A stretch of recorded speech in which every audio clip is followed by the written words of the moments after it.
આયોજિત શ્રદ્ધાંજલિ કાર્યક્રમમાં આપ સૌને જય શ્રી કૃષ્ણ. અમદાવાદ જિલ્લાના દેત્રોજ તાલુકાનું નદી શાળા ગામ.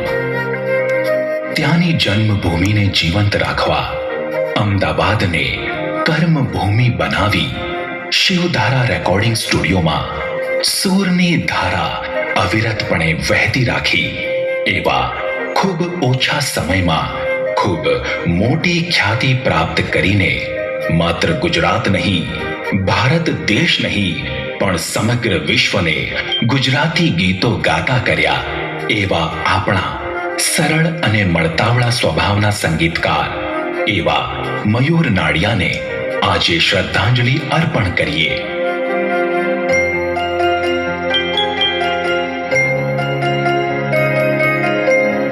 હરીશભાઈ અને મધુબેનની કુખે જન્મેલા તથા મોટા ભાઈ આનંદ અને મોટી બેન ભૂમિનો લાડકવાયો ભાઈ એટલે મયુર આજે આપણી વચ્ચે નથી, પણ એના સંગીતના સૂર કાયમ આપણી વચ્ચે જ છે અને કાનમાં ગુંજ્યા કરે છે મોરના ટહુકાની જેમ. મયુર નાડિયાની સુમધુર સંગીતમય સફરની જેટલી વાતો કરીએ એટલી ઓછી પડે. સૌપ્રથમ જિગ્નેશ કવિરાજનું ડીજે દિલનો ખિલાડી ખૂબ પ્રસિદ્ધિ પામ્યું અને એ પછી તો એમના સંગીતના કીર્તિમાન ઊંચાઈ આમતા જ ગયા. કિંજલ દવેના ચાર ચાર બંગડી અને અમે લેરી લાલા, ગીતા રબારીનું રોણા શેરમાં અને માં તારા આશીર્વાદ, જિગ્નેશ બારોટનું હાથમાં છે વિસ્કી,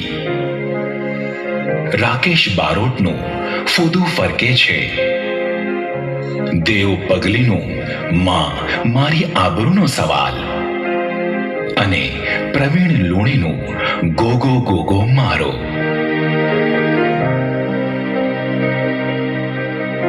આવા તો અનેક આલ્બમ્સ એમના સંગીતે મળેલા સુપરહિટ થયા.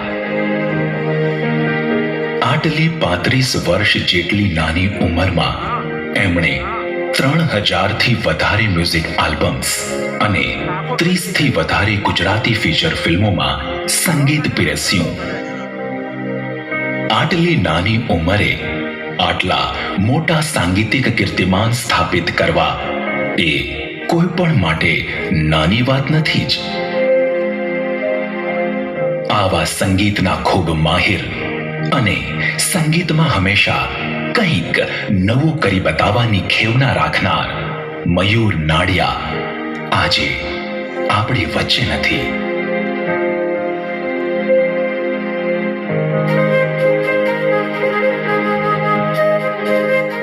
એ ભલે સદેહે આપણી વચ્ચે હયાત નથી, પણ એમના સંગીતના સુરો કાયમ માટે આપણી વચ્ચે ગુંજતા જ રહેશે અને જીવંત રહેશે. મયુર, તમે જ્યાં હશો ત્યાં ભગવાન આપને સંગીતમય શાંતિ અર્પે એવી પ્રભુને સર્વે વતી પ્રાર્થના.